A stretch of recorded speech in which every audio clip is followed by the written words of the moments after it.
Hi everyone, Chris here from IELTS Advantage with another VIP success story. Sasi has agreed to tell you how he got an amazing 8.5, 7.5, 7.7 in his recent test so that you can learn from Sasi and be successful in your next test. So Sasi, can we start off just by you introducing yourself to everyone? Hi everyone, my name is Sasi. I'm from India and presently living in Melbourne. I was trying to achieve good scores in IELTS when I started my prep for Canada. I'm Canadian immigration, so that's all about me to start with. Excellent. So you're in Melbourne and you want to move to Canada. Is that Yes, two great places? I have a lot of family in Melbourne and friends in Melbourne, but I've never been to Canada. So, but we have a lot of Melbourne is a good place, by the way. yeah, well, a little bit warmer than Canada in the winter time, I Yes, yes, of course. think. So, can we start off just by you telling us a little bit about your IELTS journey? So, kind of how many times did you do the test? What scores were you getting? Those type of things. So to start with, when I first decided to take an IELTS exam, is the first thing I did was I need to check where I am at. So I took an exam with like 4 to 5 days of preparation, but I couldn't get good marks. I only got 6.5 in writing and 6.5 in speaking.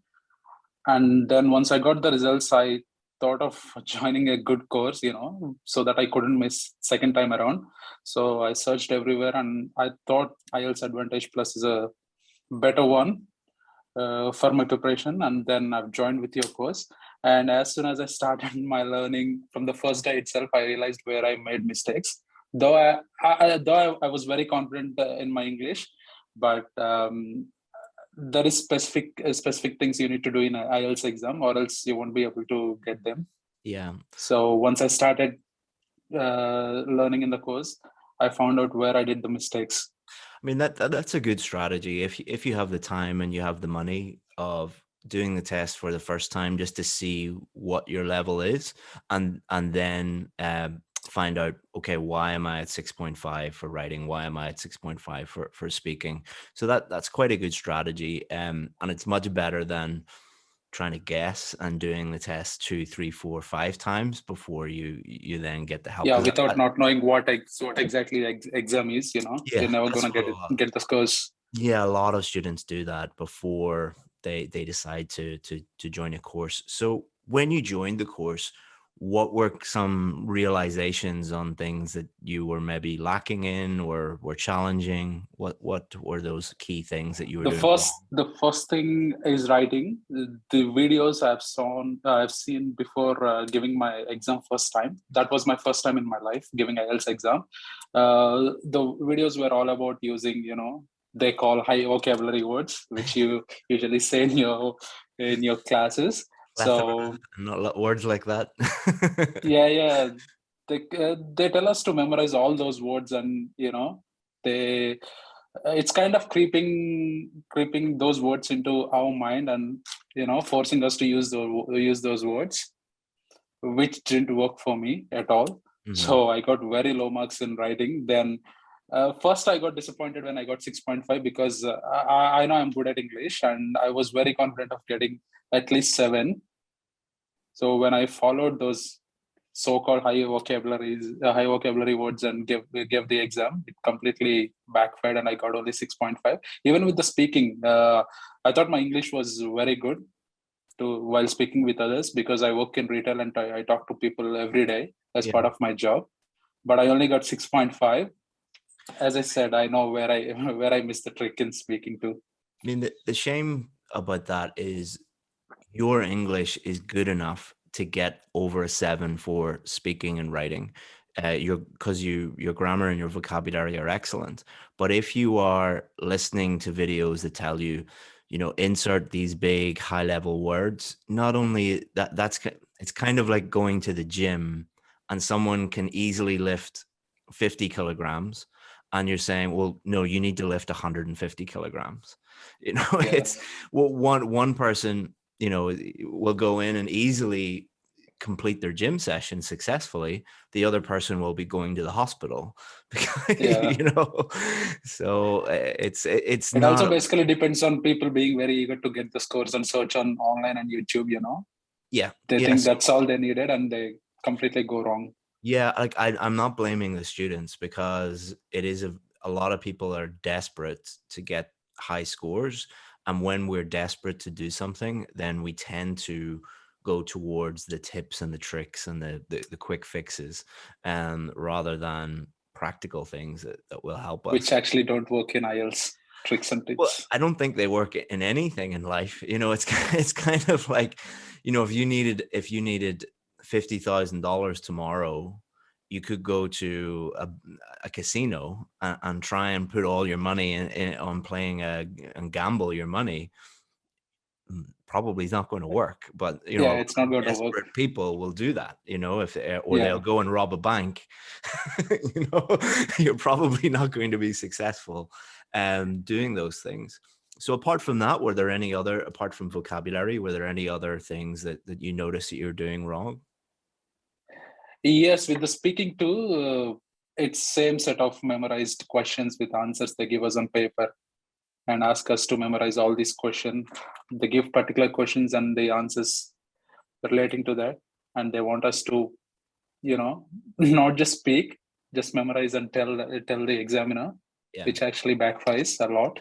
Yeah. Same happened with me.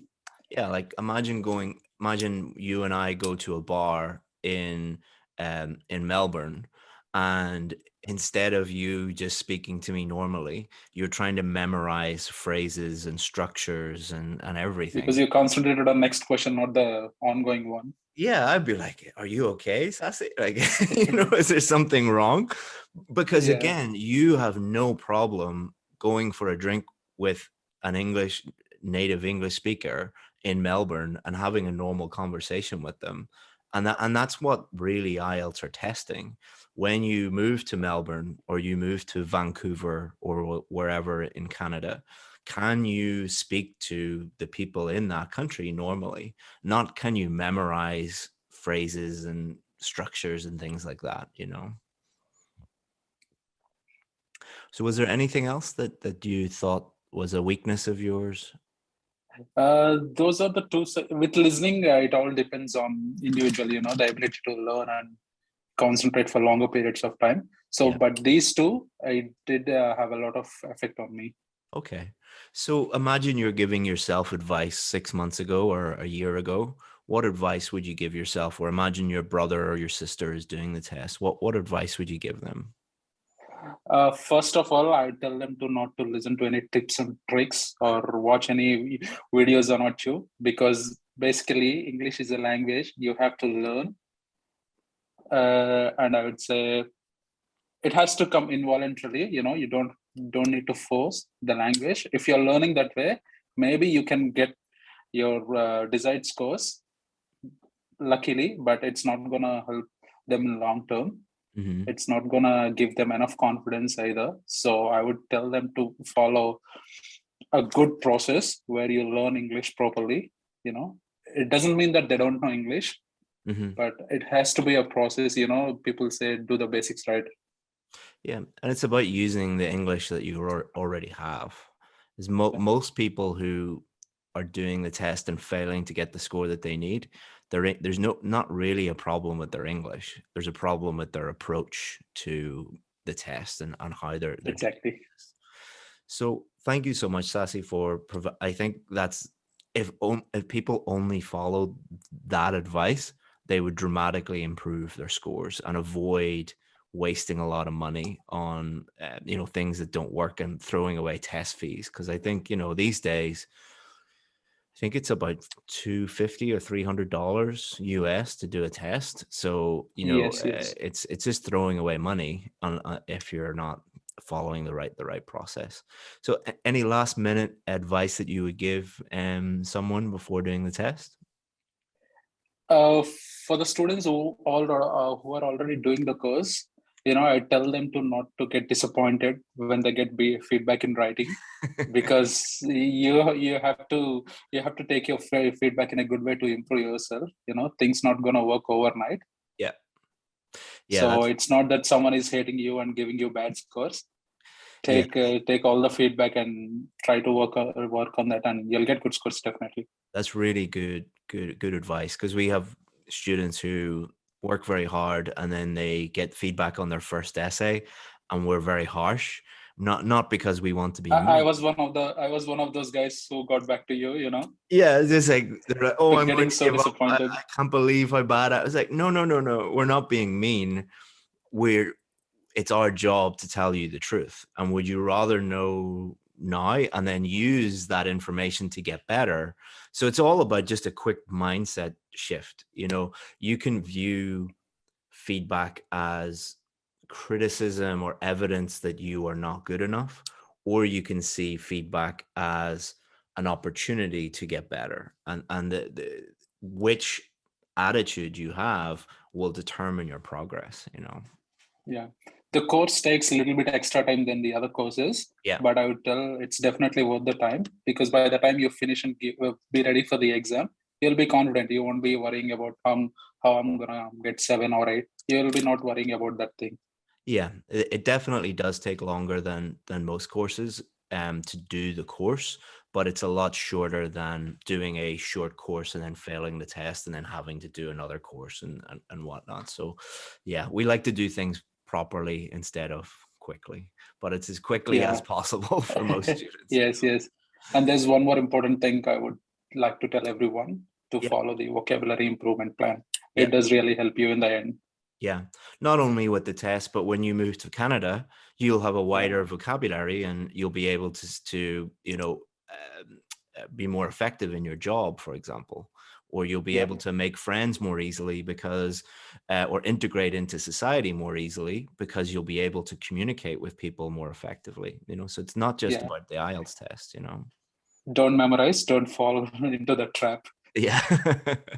Well, I wish you the best of luck in Canada, Sasi. If you need any advice about moving to Canada or you need any help in the future, feel free to get in touch with us. I think it's a good time to be thinking of moving countries. For the last 2 years, it's been difficult to move countries. Extraordinary So times. There is nothing we can do about it. yeah, I think it's coming in the next few months. Hopefully the world will start opening up a lot more. Yes, So, yes.